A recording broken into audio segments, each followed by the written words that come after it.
Hello friends, नमस्कार। आप सभी का पुनः स्वागत है कैलिबर एजुकेशन के इस प्लेटफॉर्म पर। आ जाओ जल्दी से। आज हम पढ़ते हैं संविधान की प्रकृति या विशेषताएं। बहुत सारे कंपटीशन एग्ज़ाम्स का जो सिलेबस है दोस्तों, उसमें एक टॉपिक दिया हुआ रहता है कि संविधान की प्रकृति। तो अधिकांशतः तैयारी करने वाले जो अभ्यर्थी है, जो फ्रेंड्स हैं, वो इस तरह से कंफ्यूज होते हैं कि संविधान की प्रकृति में कौन सा टॉपिक आएगा। यानी उनको सीधा सीधा ये टॉपिक किसी भी बुक में नहीं मिलता है, तो वो परेशान रहते हैं। तो मैं आपको आज ये बताना चाहूँगा कि संविधान की प्रकृति के अंदर वो चीज़ें आती है कि संविधान की प्रकृति किस प्रकार की है, संविधान कैसा है। यानी संविधान लचीला है, संविधान कठोर है, या फिर संविधान किस प्रकार से शासन के विभिन्न अंगों को शक्तियाँ प्रदान करता है। ओवरऑल देखें तो संविधान की प्रकृति कैसी है, यानी संविधान कैसा है। तो हम एक विस्तृत शब्द की बात करें तो संविधान की जो विशेषताएं हैं दोस्तों, संविधान की विशेषताओं को ही हम प्रकृति मान सकते हैं, और संविधान की प्रकृति को ही हम संविधान की विशेषताओं के अंतर्गत रख सकते हैं। तो जहाँ भी जिस भी एग्ज़ाम के सिलेबस में अगर आपको संविधान की प्रकृति के बारे में अगर पूछ रहा है, इसका मतलब यह है कि आपको संविधान की विशेषताओं के बारे में अच्छे से पता होना चाहिए। तो आज हम संविधान की विशेषताओं को, संविधान की प्रकृति को देखने वाले हैं। देखिए दोस्तों, ये जो टॉपिक है ये इतना इम्पोर्टेंट है कि इसमें पूरा का पूरा आप संविधान कैसा है उसके बारे में हर एक पॉइंट का हम डिटेल से विश्लेषण करेंगे। तो सबसे पहली विशेषता की हम बात करते हैं। तो पहली विशेषता है दोस्तों, विस्तृत संविधान, विभिन्न स्रोतों से विहित। यानी विस्तृत, दुनिया का सबसे विस्तृत संविधान जो है वो भारत का संविधान है। इसके कुल 22 भाग, 395 अनुच्छेद है ना। इतना लंबा संविधान दुनिया में किसी देश का संविधान नहीं है। फिर अगला है विभिन्न स्रोतों से विहित। यानी भारत का जो संविधान है वो किसी एक स्रोत से बनाया हुआ नहीं है। जो संविधान निर्मात्री सभा थी, जिसके बारे में हमने पिछले वीडियो लेक्चर्स में पढ़ा था, चर्चा की थी, संविधान निर्मात्री सभा ने लगभग 60 देशों का, है ना, हमने देखा था उसी टाइम, लगभग 60 देशों के संविधान का संविधान निर्मात्री सभा ने अध्ययन किया, एक तरह से उनको छाना। यानी किस प्रकार की विशेषताएं जो है वो हमारे भारत के संदर्भ में यूज़फुल हो सकती है, भारतीय संविधान को बहुत अच्छे से फुलफिल करती है। उन तमाम संविधान की विशेषताओं को, 60 देशों की विशेषताओं को शामिल करते हुए उन्होंने भारतीय संविधान को बनाया। और इसके बारे में हमने पिछले वीडियो लेक्चर में भी इसकी चर्चा की थी। पूरा एक तरह से डिटेल से हमने चर्चा की थी कि ब्रिटेन से हमने क्या लिया है, संयुक्त राज्य अमेरिका से क्या लिया है, जापान से क्या लिया है।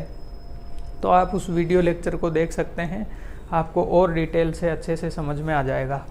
तो विभिन्न स्रोतों से विहित अपना संविधान है, ये भी भारतीय संविधान की एक यूनिक विशेषता है। ठीक है, दूसरे विशेषता की बात करते हैं दोस्तों। तो दूसरी विशेषता है लिखित संविधान। भारतीय संविधान ऐसा है जो पूर्णतः लिखित है। यानी भारतीय संविधान के अंदर ऐसी कोई सी भी चीज़ नहीं है जो कि लिखित नहीं हो और संविधान उसे कहता हो, है ना। तो पूरे के पूरे जो है 395 जो है अनुच्छेद है, उनको डिटेल से हर चीज़ को लिखा गया है। कार्यपालिका, विधायिका और न्यायपालिका, शासन के तीनों अंगों को किस प्रकार से शक्तियाँ दी गई है, किस प्रकार से वो अपने कर्तव्यों का निर्वहन करेंगे, उसको बहुत डिटेल से संविधान ने स्पष्ट किया हुआ है, ताकि किसी प्रकार का कोई टकराव नहीं रहे या किसी प्रकार की कोई असमंजस की स्थिति नहीं रहे, और न्यायपालिका के सामने भी किसी प्रकार की कोई समस्या उत्पन्न नहीं हो कि वो किस प्रकार से निर्णय दे सके, किस प्रकार से जो है संविधान की व्याख्या कर सके। तो लिखित संविधान, यानी इतना बड़ा लिखित संविधान पूरे विश्व में कहीं दूसरे देश का नहीं है। ये भी भारतीय संविधान की एक अद्वितीय विशेषता है। ठीक है दोस्तों। नेक्स्ट जो है तीसरी विशेषता दोस्तों, प्रभुता संपन्न, समाजवादी, पंथ निरपेक्ष, लोकतांत्रिक गणराज्य।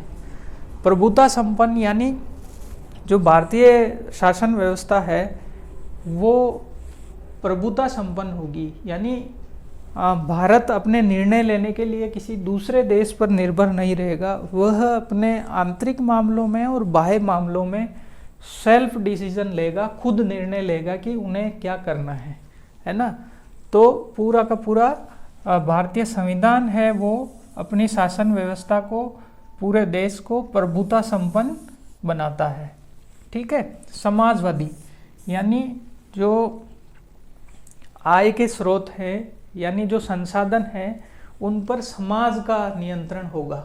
लेकिन हमारे यहाँ पर भारत के अंदर समाजवाद को पूर्णतः नहीं अपना के और कुछ मामलों में समाजवादी व्यवस्था को अपनाया गया है और कुछ मामलों में हमने निजी क्षेत्र को भी जहाँ ज़रूरत पड़ी वहाँ पर लिबरलाइज किया गया है। तो अपने यहाँ पर जो है वो लोकतांत्रिक समाजवाद है ना। जो समाजवादी व्यवस्था है वो कौन सी है? लोकतांत्रिक समाजवादी व्यवस्था है, जिसको हम मिश्रित अर्थव्यवस्था के रूप में भी देख सकते हैं। ऐसी अद्वितीय प्रणाली को अपनाया गया है। पंथ निरपेक्ष लोकतांत्रिक गणराज्य यानी जो धर्मनिरपेक्षता और पंथ निरपेक्षता को मैंने पहले भी आपको क्लियर किया था कि भारत में धर्मनिरपेक्षता को नहीं अपना करके पंथ निरपेक्ष व्यवस्था को अपनाया गया है। यानी राज्य धर्म से पूर्णतः तटस्थ नहीं है, राज्य अपनी तरफ से सभी धर्मों को बढ़ावा देने का प्रयास करेगा। जबकि अपन यूरोप की बात करें तो यूरोप के अंदर दोस्तों जो व्यवस्था है उसको धर्म निरपेक्ष रूप में अपनाया गया है। यानी वहाँ पे राज्य को धर्म से कोई लेना देना नहीं है। ठीक है। लेकिन अपने यहाँ पे पंथ निरपेक्षता को अपनाया गया है, यानी राज्य सभी धर्मों के को बढ़ावा देने के लिए प्रयास करेगा। तो पंथ निरपेक्ष और लोकतांत्रिक गणराज्य ये भी अपने यहाँ की भारतीय संविधान की मुख्य विशेषता है। ठीक है। अगली विशेषता की बात करते हैं तो संसदीय शासन व्यवस्था। संसदीय शासन प्रणाली हमने जब संविधान के स्रोतों की चर्चा की थी उस टाइम भी हमने डिस्कस किया था कि हमने संसदीय शासन प्रणाली को ब्रिटेन के संविधान से लिया है। संसदीय शासन प्रणाली के अंदर जो मंत्री परिषद है दोस्तों वो संसद के प्रति सामूहिक रूप से उत्तरदायी होती है ना। तो संसदीय शासन प्रणाली भारत की संविधान जो है उसकी, भारत का संविधान जो है उसकी मुख्य विशेषता है। अगली बात करते हैं मूल अधिकार की। दोस्तों हमने संविधान के भागों की चर्चा की थी, उस टाइम हमने भाग 3 के बारे में देखा था, है ना। तो संविधान का भाग 3 है वो मूल अधिकारों के बारे में बात करता है। इतना डिटेल से नागरिकों के मूल अधिकारों के बारे में बात की गई है संविधान के अंदर कि एक नागरिक अपने मूलाधिकारों की रक्षा के लिए जो है सर्वोच्च न्यायालय तक जा सकता है और उसके लिए अलग से अनुच्छेद 32 के अंदर संवैधानिक उपचारों का अधिकार दिया हुआ है। और भीमराव अंबेडकर ने तो संवैधानिक उपचारों के अधिकार को संविधान की आत्मा तक कहा है। तो इस प्रकार की जो व्यवस्था है ये भारतीय संविधान में ही हमें देखने को मिलती है। अगला है दोस्तों नीति निदेशक तत्व। जो नीति निदेशक तत्व है वो दोस्तों भाग 4 के अंतर्गत है। जो नीति निदेशक तत्व है वो राज्य को इस प्रकार की एक आदर्शवादी व्यवस्था के रूप में बाध्य करेंगे, यानी इस बाध्यता इसके अंदर नहीं है, लेकिन लोकतांत्रिक सरकारों के अंदर सरकार पर एक तरह से एक बाध्यता आती है कि सरकार को चाहिए कि वह इस प्रकार की व्यवस्था नागरिकों के लिए करेगा, देश हित के लिए करेगा। जैसे कि स्त्रियों के लिए जो है अनुकूल व्यवस्था वो करेगा, वैज्ञानिकता को बढ़ावा देगा, है ना। आपके जो लीकर है, शराब है, उस पर नियंत्रित अवस्था में उसको उसकी व्यवस्था बनाए रखेगा, है ना। कामगारों के लिए जो है अनुकूल दशाएं, जो समाज के कमज़ोर वर्ग हैं उनके लिए सामाजिक आर्थिक न्याय की व्यवस्था करना, इस प्रकार के जो चीज़ें हैं ये बाध्यकारी नहीं हैं। इनके खिलाफ हम कोर्ट में नहीं जा सकते, लेकिन इस प्रकार सरकारें इनको फुलफिल करने के लिए समय समय पर प्रयास करती रहती है। तो आने वाले वीडियो में जब हम नीति निर्देशक तत्वों की बात करेंगे उस समय इसको और डिटेल से देखेंगे। लेकिन नीति निर्देशक तत्व जो है ये भी भारतीय संविधान की एक महत्वपूर्ण विशेषता के रूप में देखे जाते हैं। अगला है दोस्तों मूल कर्तव्य। मूल कर्तव्यों की हम बात करें तो मूल संविधान के अंदर मूल कर्तव्य नहीं थे, लेकिन बाद में मूल कर्तव्यों को जोड़ा गया। ठीक है, तो मूल कर्तव्य जो है 4 क, जो भाग 4 है उसमें 4 क जोड़ के और अनुच्छेद 51 में अ जोड़ा गया है ना। इसको जोड़ करके जो है कुल 11 मूल कर्तव्य भारतीय संविधान में नागरिकों के लिए निर्धारित किए गए हैं। क्योंकि जो मूल अधिकार दिए गए हैं दोस्तों वो हमारे लिए एब्सोल्यूट नहीं है, यानी हमें अधिकार है तो हमारा कुछ कर्तव्य भी होगा।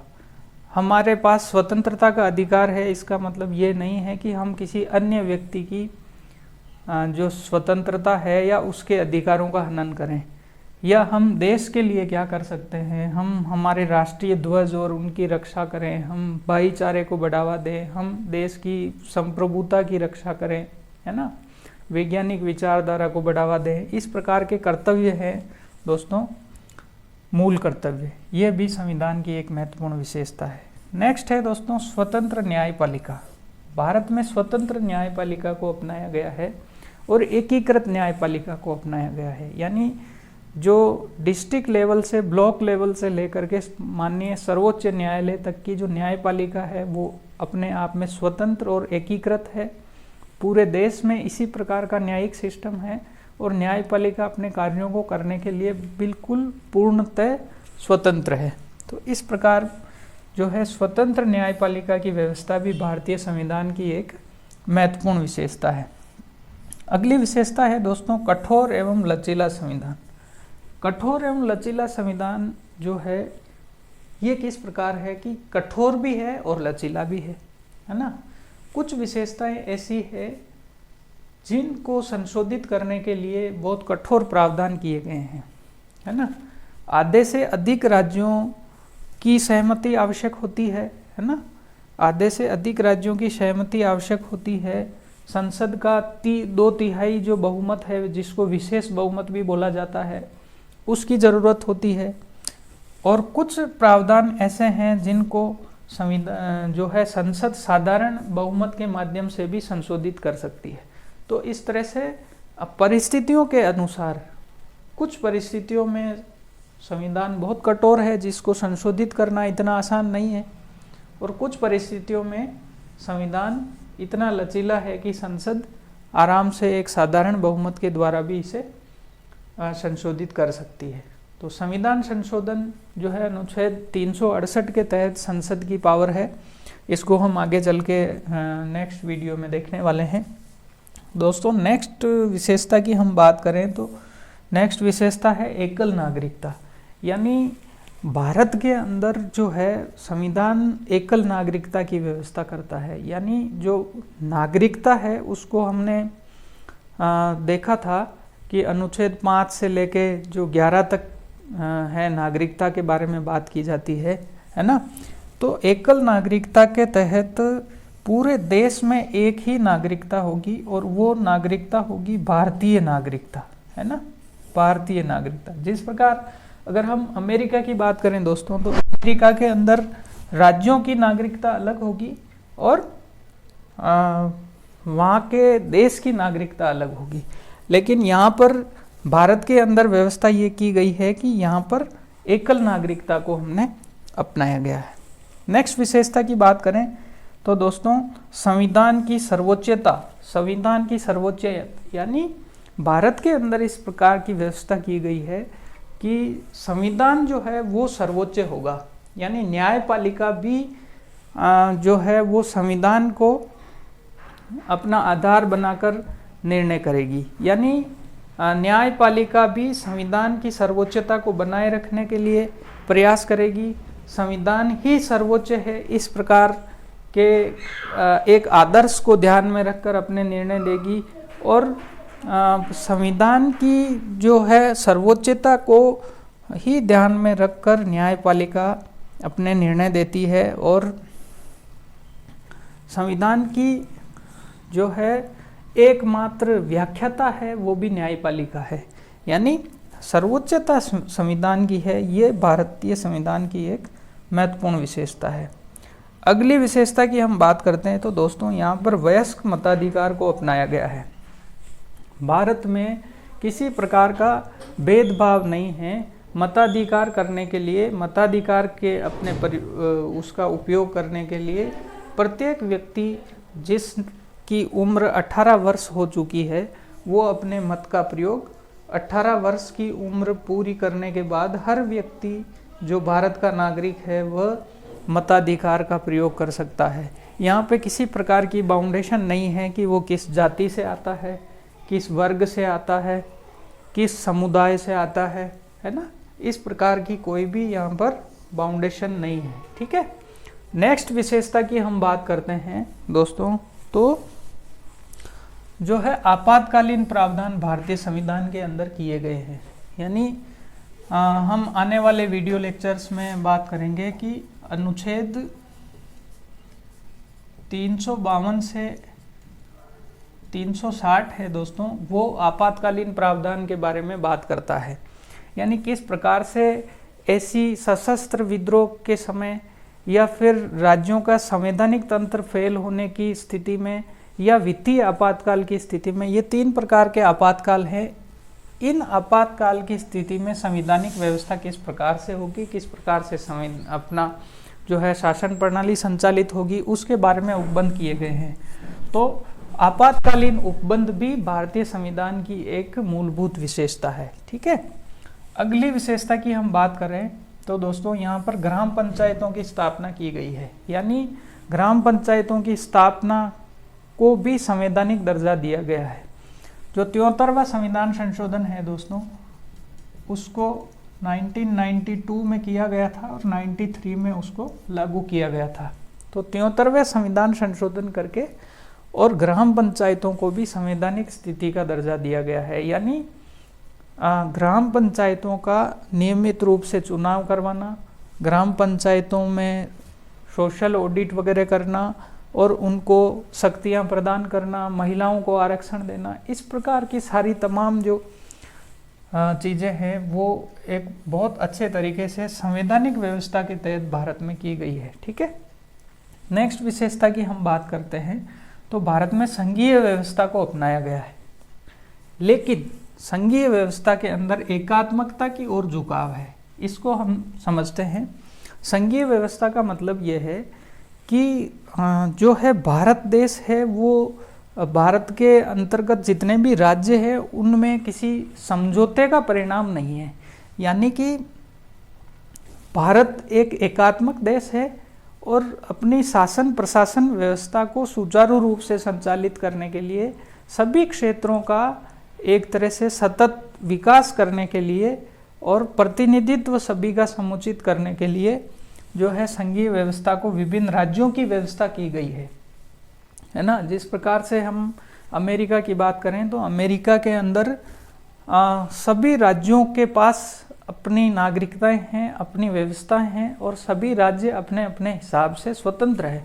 जबकि भारत में ऐसा नहीं है। भारत में राज्यों ने समझौता करके भारत देश को नहीं बनाया हुआ है। जो संघीय व्यवस्था है उसमें अगर कहीं कोई प्रॉब्लम आती है या फिर कहीं युद्ध जैसी स्थिति होती है या देश की एकता, अखंडता, संप्रभुता पर कोई खतरा आता है या ऐसी परिस्थिति होती है, तब जो है पूरा देश एक हो जाता है। यानी उस टाइम देश की व्यवस्था एकात्मक हो जाती है और नॉर्मल व्यवस्था में हमारा जो है देश है वो संघीय व्यवस्था को अपनाता है। हमारा संविधान संघीय व्यवस्था की बात करता है, ठीक है। तो इसको आप समझ चुके होंगे मेरे ख्याल से। हम नेक्स्ट विशेषता की तरफ चलते हैं। 16वीं विशेषता है दोस्तों स्वतंत्र निकाय। भारतीय संविधान जो है कुछ ऐसे स्वतंत्र निकायों की व्यवस्था करता है जो अपने आप में शक्तियां संविधान से लेते हैं और वो बहुत ही स्वतंत्र तरीके से किसी बिना हस्तक्षेप के अपने कर्तव्यों का निर्वहन करते हैं। उनमें जैसे यूपीएससी है, यूनियन पब्लिक सर्विस कमीशन है, ठीक है, इसको मेरिट का प्रहरी भी कहा जाता है, क्योंकि जो ऑल इंडिया सर्विसेज है उनके अंतर्गत जो नियुक्तियां होती है दोस्तों, वो यूपीएससी के एग्ज़ाम के माध्यम से ही होती है। और जो है सिविल सेवा है उसको देश का स्टील फ्रेम जो है वो कहा जाता है। ये एक तरह से बहुत ही बड़ा काम है जो यूपीएससी करती है, ठीक है। उसके बाद सीएजी है, कंट्रोलर एंड ऑडिटर जनरल, इसको भी संविधान के तहत शक्तियां प्राप्त होती है और ये भी स्वतंत्रता पूर्वक अपना काम करता है। जैसे इलेक्शन कमीशन है, निर्वाचन आयोग है, निर्वाचन आयोग संविधान के अनुच्छेद 324 के अंदर इसकी स्थापना की गई है ना। और निर्वाचन आयोग है वो बहुत ही स्वतंत्रता से अपना काम करता है। उनको कोई मतलब नहीं है कि किस पार्टी की सरकार है या फिर उनकी किस प्रकार से शक्तियां हैं या उनके अधिकार है, वो सारा संविधान में डिटेल से दिया हुआ है। तो इस प्रकार से जो स्वतंत्र निकाय है उनकी व्यवस्था भी हमें हमारे संविधान से प्राप्त होती है। और जो स्वतंत्र निकायों की स्थापना है दोस्तों, वो हमारे संविधान की महत्वपूर्ण विशेषता के अंदर आता है। अगली विशेषता की बात करते हैं तो दोस्तों यह है सहकारी समितियां यानी कोऑपरेटिव सोसाइटीज़। जो 97 कॉन्स्टिट्यूशन अमेंडमेंट हुआ था यानी 97वां संविधान संशोधन 2011 में हुआ था दोस्तों, उसमें सहकारी समितियों की स्थापना की बात कही गई है। यानी जो मूल अधिकार है विचार और अभिव्यक्ति का अधिकार है ना, उसमें सहकारी समितियों को बनाने के लिए भी जो है अनुच्छेद 19 के तहत मूल अधिकार माना है। यानी इसको सहकारी समितियों को बनाना मूल अधिकारों के अंदर अनुच्छेद 19 में शामिल किया गया है, ठीक है। इस प्रकार से सहकारी समिति बनाना अब किसी भी नागरिक का मूल अधिकार हो गया है।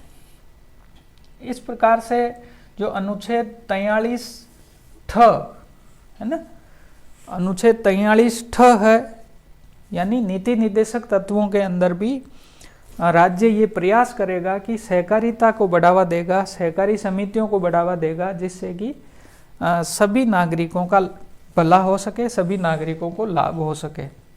तो मूल अधिकारों में भी सहकारी समितियों को जगह दी गई है, इधर नीति निर्देशक तत्वों में भी दी गई है, और भाग 9B इसके अंदर जोड़ करके अनुच्छेद 243 ZH से 243 ZT ये जोड़ा गया है। तो ये किसी एग्ज़ाम में क्वेश्चन भी पूछा गया है कि 97वां संविधान संशोधन किससे संबंधित है, तो ये सहकारी समितियों से संबंधित है। तो दोस्तों आज हमने भारतीय संविधान की प्रकृति या संविधान की विशेषताओं के बारे में डिटेल से चर्चा की, और आने वाले नेक्स्ट वीडियो में हम पॉलिटी के बाकी टॉपिक पर चर्चा करेंगे। वीडियो देखने के लिए आपका बहुत बहुत धन्यवाद, आपका बहुत बहुत आभार। आपको वीडियो कैसा लगा कमेंट करके ज़रूर बताएं, और वीडियो को लाइक करें और चैनल को सब्सक्राइब करें। Thank you so much.